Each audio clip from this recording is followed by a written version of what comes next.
Welcome to the Torah. The Torah is the very, very, very first part of the Tanakh. Okay, the Tanakh is a three-part ordering system that describes the entire Hebrew Bible. T stands for Torah, the N in Tanakh stands for Nevi'im, and the K stands for Ketuvim. It's an acronym.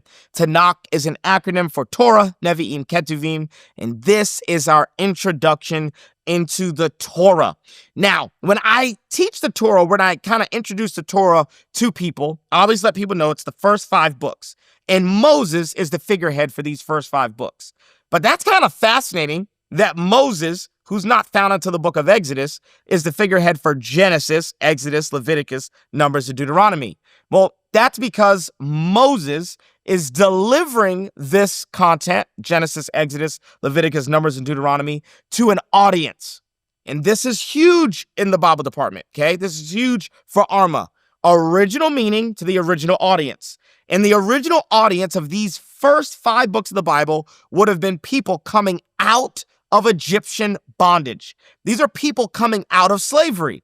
And now not just walking into freedom, but walking into sonship, walking into what it means to be a son or daughter of God.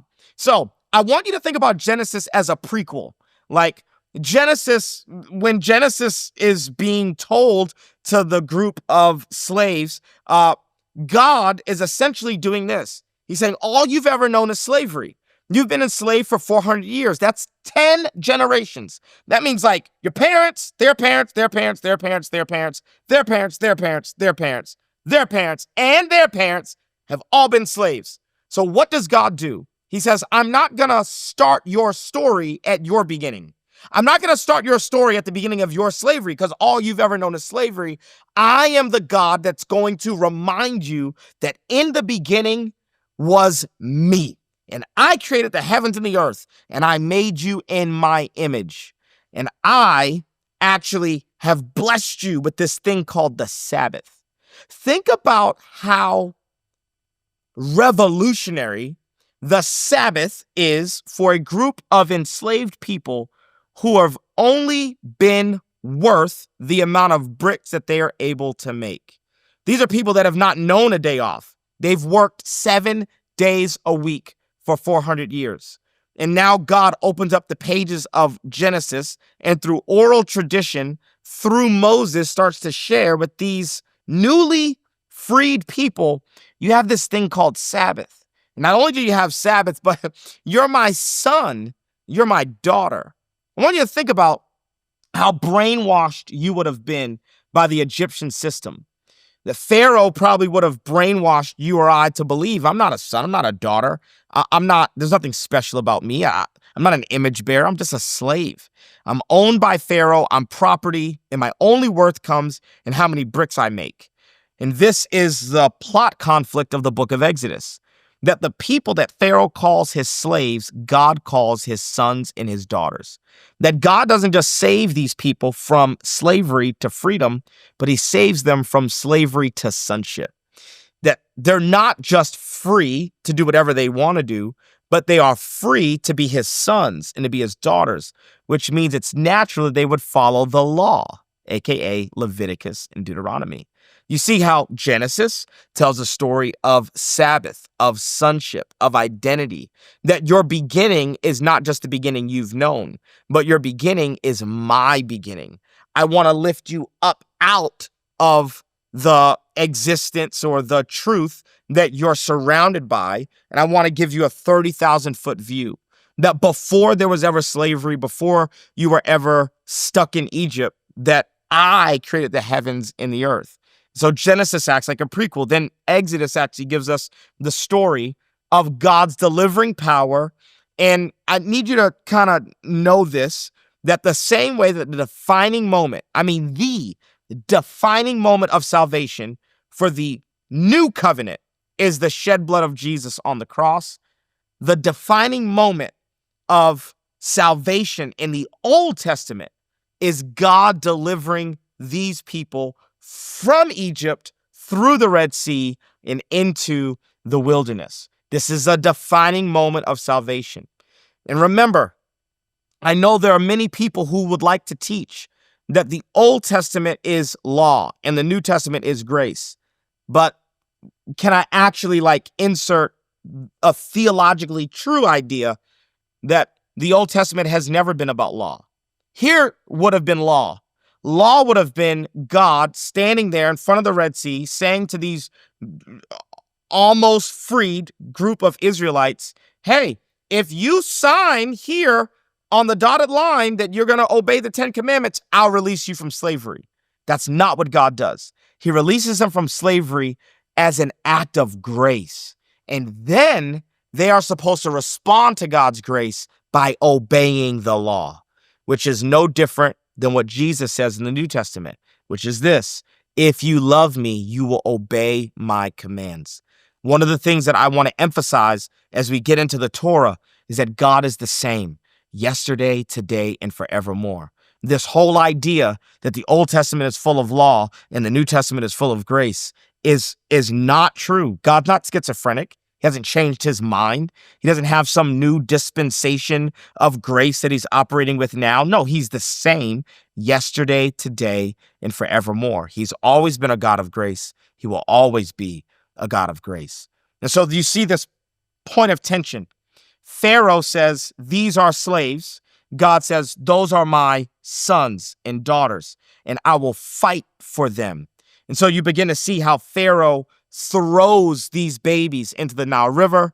And what does God do? He says, since you threw my children into the Nile River, I will throw your sons into the Red Sea. And the last plague on Egypt will be the plague of the firstborn, because God is communicating to a group of slaves that you are not slaves. You are my sons. You are my daughters. So that's the audience, okay? This is the audience that God is talking to through Moses. Genesis, Exodus, Leviticus, Numbers, and Deuteronomy. Bible Department family, my brand new book, Crushing Chaos, is out, and the trailer is fire. But you don't have to take my word for it. You can watch it for yourself right now. Yeah. What if I told you dragons were real? For the original audience of Genesis, dragons were a common symbol that represented chaos. Dragons were normal in the ancient world, and so were the deities that conquered them. The Babylonian god named Marduk conquered the dragon named Tiamat. The Egyptian sun god named Ra had to conquer a dragon called Dept. And the Canaanite god that many of us know from the Old Testament named Baal had to conquer a 7-headed dragon named Lotan. So when the original audience of Genesis heard about a beast tempting Adam and Eve in the garden, they wouldn't have pictured a slithering snake. Oh no. They would have pictured a ferocious chaos dragon. The original audience would only have one question: who's going to conquer this dragon? Yahweh will not conquer this dragon. Yahweh is not like any of the other gods. He is not like Marduk. He is not like Ra or Baal. He has no rival. He has no equal. The dragon is not his adversary to conquer, but Adam and Eve's adversary to conquer. By partnering with chaos, they became the beast they were called to conquer. Who will conquer the dragon? Jesus crushed the head of the dragon who tempted Adam and Eve, but the monster in the mirror still lives. And I want to invite you to tame the beast within and to partner with God in subduing and ordering the cosmos around you. The only question left is this: how do we crush the chaos that we've become?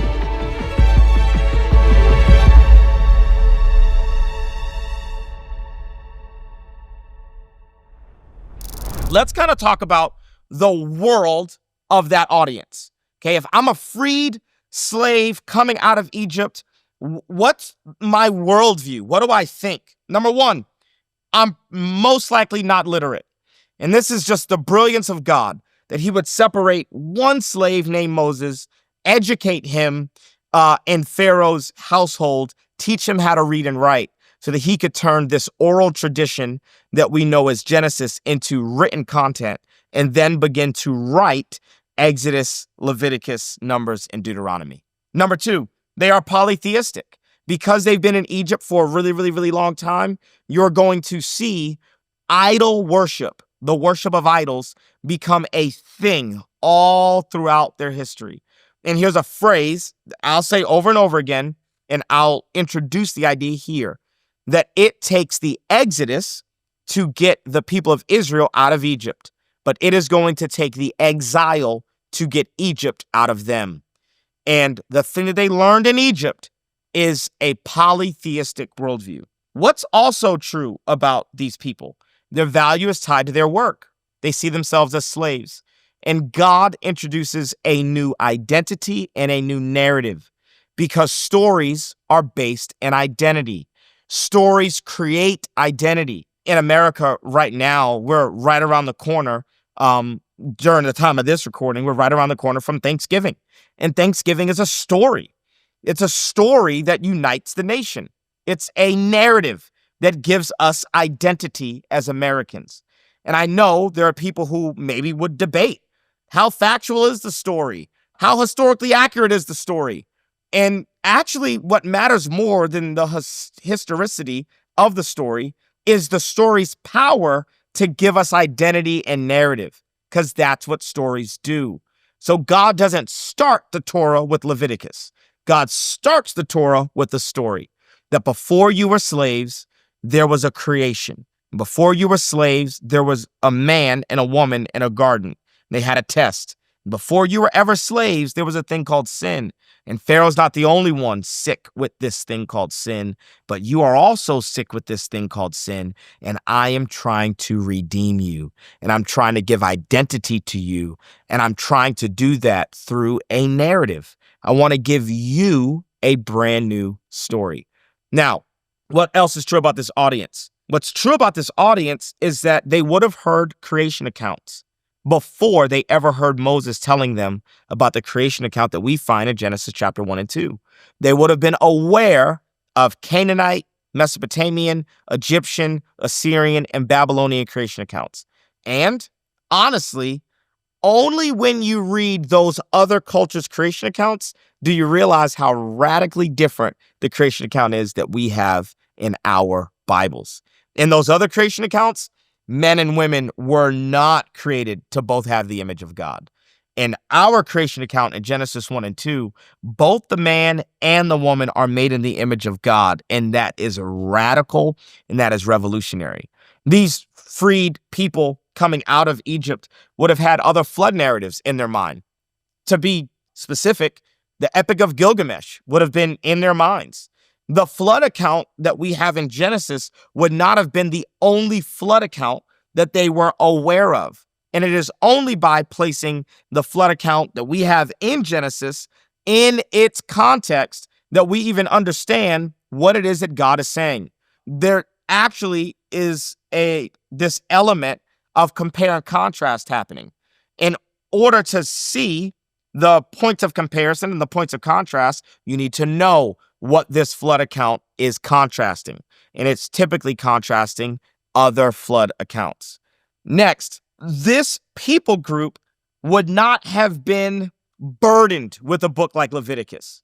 At no point would they have said, man, there's a lot of rules. No, actually, they lived in a world of sacrifice.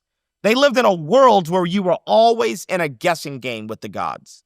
No gods were clear on what exactly they demanded. There were no gods that just gave you a flat out list of this exactly what you should offer, this exactly what you should sacrifice. And this is actually how child sacrifice started. Because let's say you give a dove. Okay, it's not enough. It still hasn't rained. Let's now give a lamb. Okay, it's not enough. It still hasn't rained. Okay, now you give a calf. Okay, that's not enough. It still hasn't rained. And so you just keep upping the ante and upping the ante and upping the ante. And the people of the ancient Near East were anxiety ridden with the anxiety of what I've offered is never good enough for the gods. And I'm constantly in a guessing game of what I should sacrifice. And at some point, somebody just said, what's more valuable than a dove or a lamb or a calf? I know. We should offer our sons. We should offer our daughters. And this is the first time in human history that a God says, no, this is exactly what you should offer me. Offer me this on this day. And where we would just be burdened by Leviticus, the original audience would have been relieved that there was finally clarity, that they didn't have to guess anymore. And this people group wouldn't have been comparing Deuteronomy to the Magna Carta or the Constitution. They would have been comparing Deuteronomy to Hammurabi's code. And actually, when you begin to compare Deuteronomy to Hammurabi's code, you realize just how just our God is. So, in the same way that the scriptures point to Jesus, here's what ultimately happens. Jesus says in his own words throughout his ministry that he reflects the Father. And so here's what the Old Testament, here's what the Torah is designed to do for this unique group of slaves. It's designed to do two things. It's designed to show us who God is, and ultimately it's designed to set us up so that we could see the person of Jesus when we finally get to the New Testament. So, and I want you to get that in history, okay? The Jewish people were supposed to encounter these books, and they were supposed to get a vision of how gracious and loving and merciful Yahweh was, so that when Jesus finally appeared, Jesus would make total sense to them. And what we've done is we've kind of reverse engineered that. We've said, well, they actually weren't able to see how gracious and loving and merciful Jesus was. They kind of missed it. Like Jesus appeared, and the people who were supposed to get it, they didn't get it. And the value that we have as believers is that we have a revelation of Jesus. And the Old Testament scriptures should point us to the person of Jesus, which should ultimately point us to who God is. And so as we encounter the Torah, I want you to begin to see two things. I want you to have your eyes out for two things. What do these texts reveal about God? What do these texts reveal about the character, the nature, the goodness of God? And if these texts make me feel uncomfortable about God, the issue is not with God. The issue is probably with how I'm interpreting the texts. So I will go out of my way to try to take accounts that would paint God in a negative light and to interpret them in ways that are historically accurate. And second of all, how do we see Jesus through these texts? Because Jesus is on every page of the Torah. He's on every page of the Hebrew scriptures. He says it himself in Luke that all the scriptures point to him. So I want us to see the goodness, and the grace, and the character of God. But then I also want us to see the sprinkle, like the foreshadowing, the types and the shadows of Jesus, the preview, the trailer of Jesus that is in the Old Covenant, that's in the Old Testament, that's in the Torah. So buckle up. We got a lot of work to do as we encounter the book of Genesis. And so let's dive into what God has to say about the beginning.